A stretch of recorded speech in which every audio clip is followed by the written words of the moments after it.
सुनहरा नाम का एक खुशहाल गांव था, जहां के लोग खुशहाली भरा जीवन जीते थे। उस गांव में सीता नाम की महिला रहती थी, जिसका मन बहुत चंचल था। वह गांव के हर व्यक्ति से प्रेम से बात किया करती थी। सीता का पति गौतम एक दुकान चलाया करता था और वह दुकान से कमाए हुए पैसे से अपने घर का लालन पालन करता था।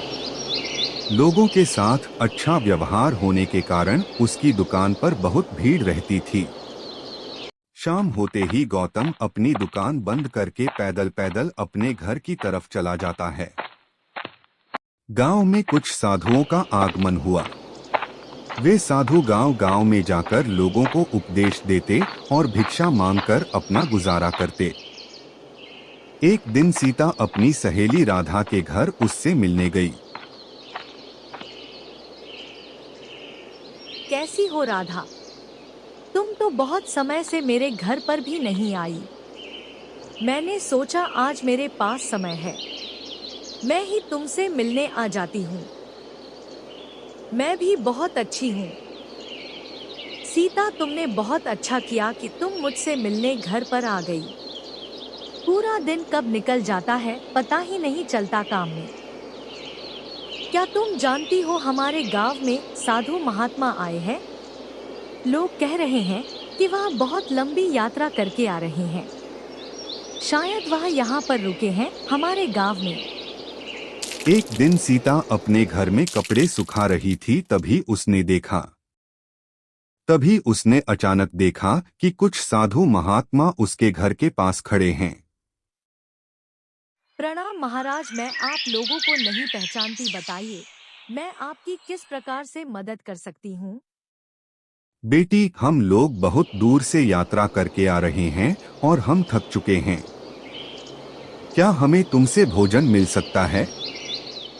अगर तुम हमें भोजन खिलाओगे तो तुम्हारा बहुत उपकार होगा। ठीक है महाराज, कृपया आप मेरे घर में पधारिए, मैं आपके लिए भोजन का प्रबंध करती हूँ। क्या तुम्हारा पति घर में है? नहीं महाराज, वह कुछ देर के लिए किसी काम से बाहर गए हैं। थोड़ी देर में आ जाएंगे, तब तक आप बैठकर विश्राम कीजिए। जब तक तुम्हारे पति घर नहीं आ जाते तब तक हम तुम्हारे घर के अंदर प्रवेश नहीं करेंगे। इसलिए हम यहाँ बैठकर इंतजार करते हैं कि तुम्हारा पति कब तक वापस आता है। इतना सुनकर वो घर के अंदर चली जाती है। थोड़ी देर में सीता का पति वापस आ जाता है। वो देखता है उसके घर के आंगन में कुछ साधु महाराज बैठे हैं। अंदर आते ही गौतम बोला, सीता, यह साधु महाराज अंदर क्यों नहीं आ रहे? बाहर क्यों बैठे हैं? क्या तुमने इन्हें आमंत्रित नहीं किया? ऐसी बात नहीं है। मैंने बोला था उनको आने के लिए, लेकिन उन्होंने ही मना किया कि जब तक तुम्हारे पति घर नहीं आएंगे हम अंदर प्रवेश नहीं करेंगे। अब जाओ और उन्हें पुनः आमंत्रित करने के लिए बोलो। वह साधुओं के समक्ष गई और बोली, जी, अब मेरे पति वापस आ गए हैं, कृपया आप लोग घर में प्रवेश करिए। सुनो बेटी, हम किसी घर में एक साथ प्रवेश नहीं करते। ऐसा क्यों कह रहे हैं महाराज? आप तीनों एक साथ क्यों नहीं आ सकते हमारे घर में? क्या मुझसे कोई भूल हो गई है? बेटी, मेरी दाईं तरफ खड़े साधु का नाम धन और बाईं तरफ खड़े साधु का नाम सफलता है और मेरा नाम प्रेम है।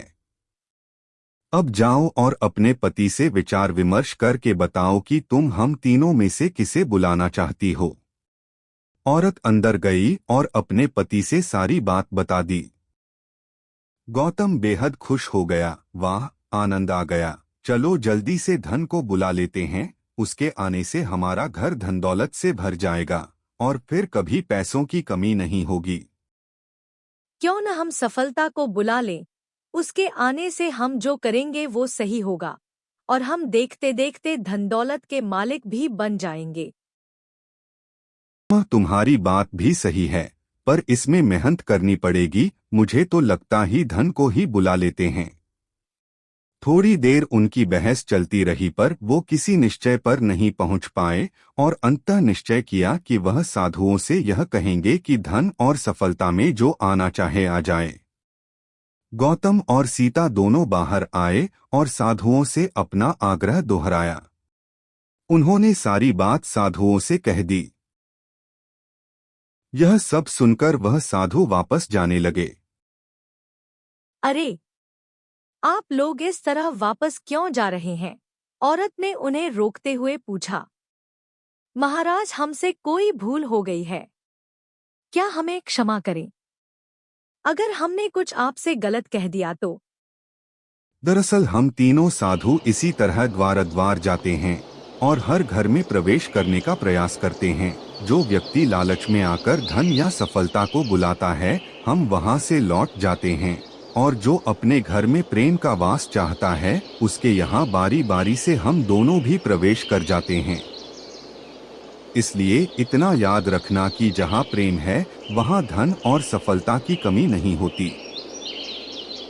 साधु की बात सुनकर सीता और गौतम दोनों ही बहुत निराश हो गए। अगर हमने सही निर्णय लिया होता और लालच ना करते तो आज साधु महाराज नाराज होकर नहीं जाते। यह सब करके हमने उन साधुओं को भी निराश कर दिया। इस तरह प्रेम, धन और सफलता नामक साधुओं ने अपनी बात हर गांव में पूर्ण की।